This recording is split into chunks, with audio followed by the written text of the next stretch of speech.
But at a Halloween party, he slept with a girl in a car with me at a party at his friend's house. He And then talked slept to him with a for girl in the car when he was at the a same party with girl you. the same girl who slept with when we were talking, who had a girlfriend or had a boyfriend. I think. Wow. What an asshole.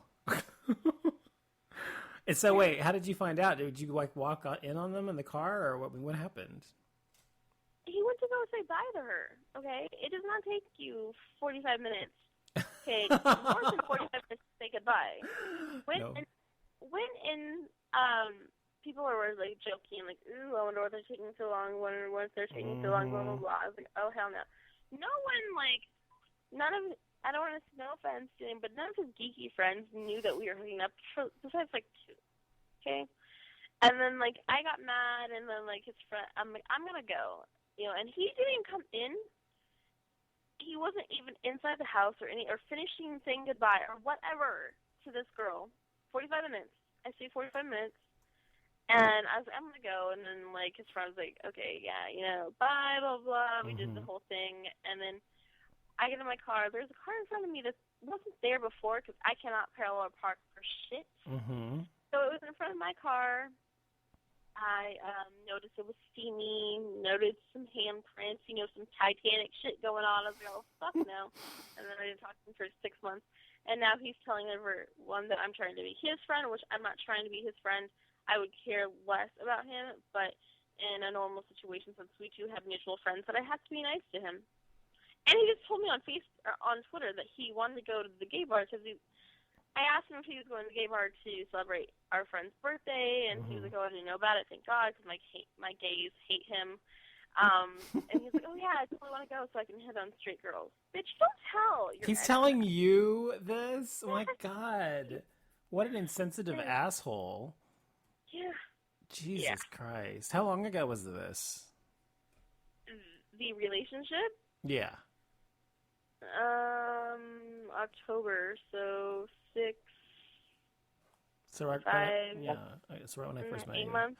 Okay, so yeah, and so since then you're still in touch with him like on Twitter, or he's just on your page, or you actually have talked to him since then before this last time? I mean, I deleted him off my Facebook. yeah. I deleted him off Twitter, but he talks to my gay via Twitter about me. So I blocked him, and I didn't get, I don't see his stuff or whatever. And then I was at a party recently. Asshole. And then my current whatever, ex-current whatever, the cheater, was there. And then he kind of cock-blocked me. And then I said some things about trying to be nice to him and stuff like that. But, like, he has my number, but he like tweets me because he feels like he needs to tweet me and or whatever. I don't know what it is. I don't know. And I'm invited to a party on Friday at his house, which I said maybe I'd go. And then I see all my friends gonna go. Even my girls are gonna go. I'm like, fuck, I have to go. So it's at his house. It's at he lives with a mutual friend of ours. But I mean, it's his place or whatever, or lives there. Okay. Wow, that's gonna be a little awkward. I mean, I would think. Unless you're just gonna be like, whatever. Like, I'm like over it. I've been over it. Like I've become mature about the situation. Yeah. You have perspective on it now.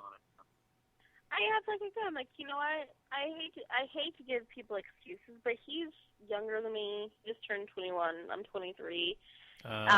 He's just in his college age, and he's that.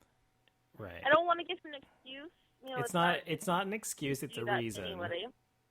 It's a reason. Right. So it's good for him. That's not who I am or anything like that. And so my whole year with guys has not been good, but I don't know, though. I mean, like you said, it's not an excuse, but I was saying it was a reason, but not an excuse. Like you said, it was an excuse. But I think, even when I was that age, I mean, I think I'm an anomaly, even in the gay community, especially in the gay community. But I've always been very, very loyal and very devoted to people that I'm dating and or relationships with or whatever. And so for me to cheat on someone would be a betrayal of my own,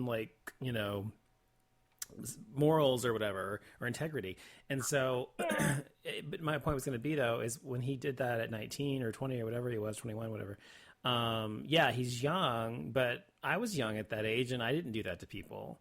So I think that there really, I mean, this is the point you were making, I guess, but there really isn't any excuse. It doesn't matter how old you are, how young you are, what the reason is. You can always break up with someone. The truth is, typically people cheat because they are too cowardly to break up with the person that they're with, or whatever the case may be, or they want their cake and eat it too, where they just don't want to. They want the relationship, or they want somebody who makes them feel great about themselves, but they want sex or some kind of sex with someone else, or something that someone else gives them that the other person doesn't, or whatever. So there's always reasons, but like you said, there's really no excuse, because you can always tell somebody, look, we're done, I'm going to move on, and then they can move on. But to do it in the relationship is just, cowardly, I think. Wrong. He kept saying, oh, I don't want to hurt you. But hello?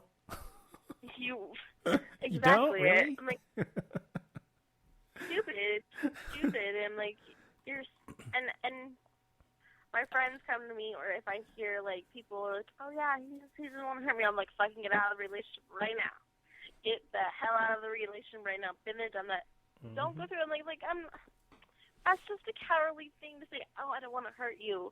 Yeah, but someone always gets hurt, and I don't believe that exes can be friends, and I don't think that shit, because it doesn't work out. Then they're done. It doesn't. Well, I have to say, it depends on why your ex is. I'm really good friends with an ex, very good friends, very close friends, and I broke up with him, so of course it was easier for me to be friends with him than vice versa.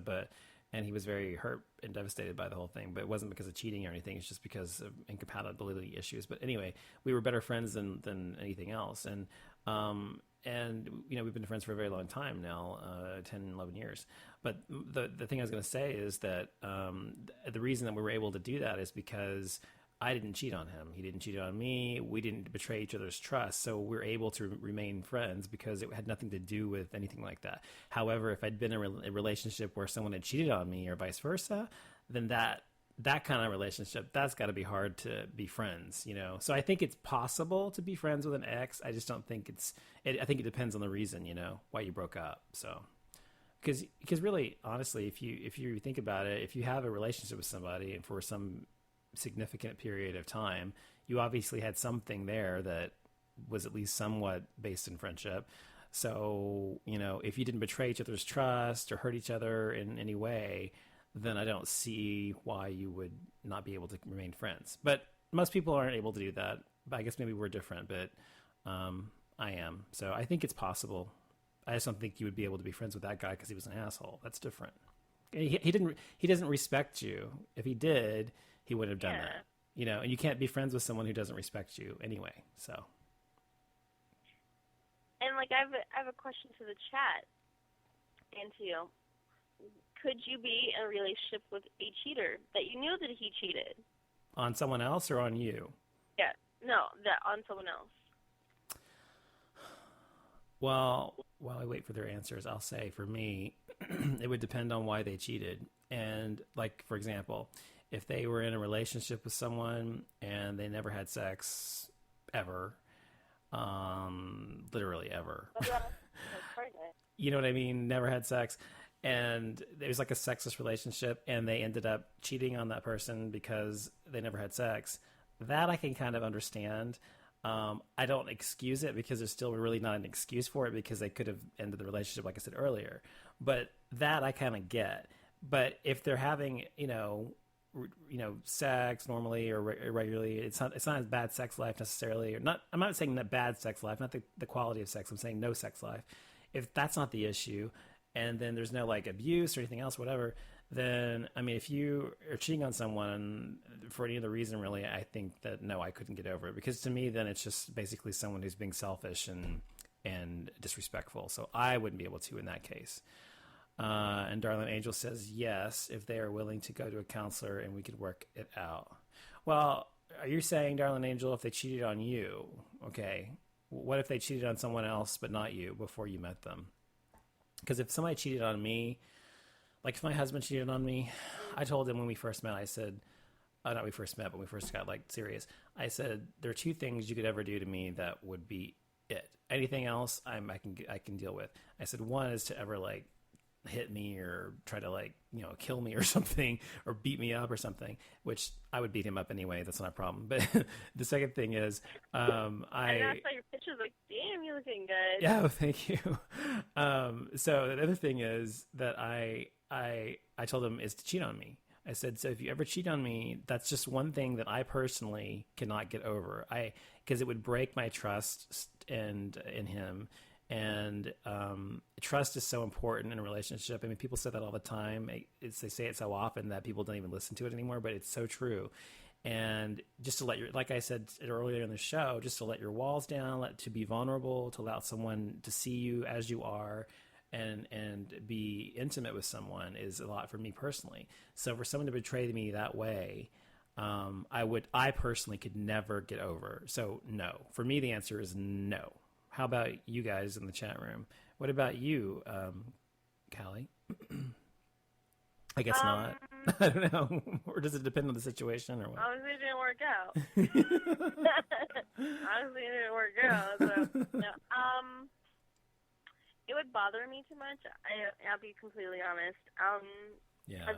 I was in the current situation where I knew he cheated on his wife. Yeah. When she was pregnant with somebody I knew. And then it would bother me too much, and it did bother me too much, but I tried to overlook it, and truly, deep down my heart, I knew it wasn't going to happen, but I wanted it to happen, but nothing never happened. But right. I knew what I was getting myself into before I did it. Kind of like, I think that's the controlling freak of me. Like, inside my head, I like overanalyze the situation and know what's going down before it goes down, and so I'm okay with it. So the only person at the end of the whole situation is I have myself to beat up, because I knew what I got myself into, for the experience and the mistake to learn from it. And because you feel like you might know what's going to go on, but you don't know how you're going to handle it emotionally. Right. Like it's like a car accident. Like, and I watch it in my head, like I can play it back in my head, and I know what's going on. But instead of not living, like being like, oh well, I know what that's going to do. I'm not going to do that. Blah blah blah. So I just kind of prepared myself, and I only have myself to beat up. But I knew deep down inside that I wasn't okay with it, because I believe once you're a cheater, you're always a cheater. Like, you're never happy. You're never satisfied. It doesn't matter if it's with somebody else or with, a different person. You're still never satisfied. And I don't think a cheater could ever be in a serious relationship. I don't agree with that. I just don't. As I said earlier, I don't think that people cheat. I think I've never cheated on anyone, but I can understand certain people who do, and the reasons, like we said, the reasons that they do. Sometimes I think the reasons are, I wouldn't say justified, but they're understandable. And so I think people do cheat and make mistakes and then go on to have relationships where they're completely monogamous. And I do believe that to be the case. So I don't think that once a cheater, always a cheater. I think that you have to ask yourself why, as we said earlier, why they cheated in the first place. And if it's a habit, a habitual thing, like if they cheat on somebody once out of 20 relationships, then that's not a habit. It's not like a character trait. If they cheat on somebody like every time they're in a relationship or every other time or whatever, that's a character trait. And that's understandable that someone would be wary of that kind of person. So I see it differently. I don't see it as being something that you really can kind of put a blanket statement on like that. We have a caller from 904. You're on the air. Yeah, it's me, Tammy. Hey, what's up? Not much. I can say about cheaters. I cheated on my ex. As a matter of fact, my ex dropped me off to cheat on him. He dropped you off to cheat on him? Oh, at the place you were going to have sex with somebody else? Yeah. Okay. He didn't know that at the time. He still doesn't know that at the time. Nowadays. Yeah. I don't even talk to sorry asshole. That's so big. But as a matter of fact, one day he had dropped me off and come back to pick me up and asked my old man now if he wanted to keep me. Well, my question to you is I'm curious why, tell me what the situation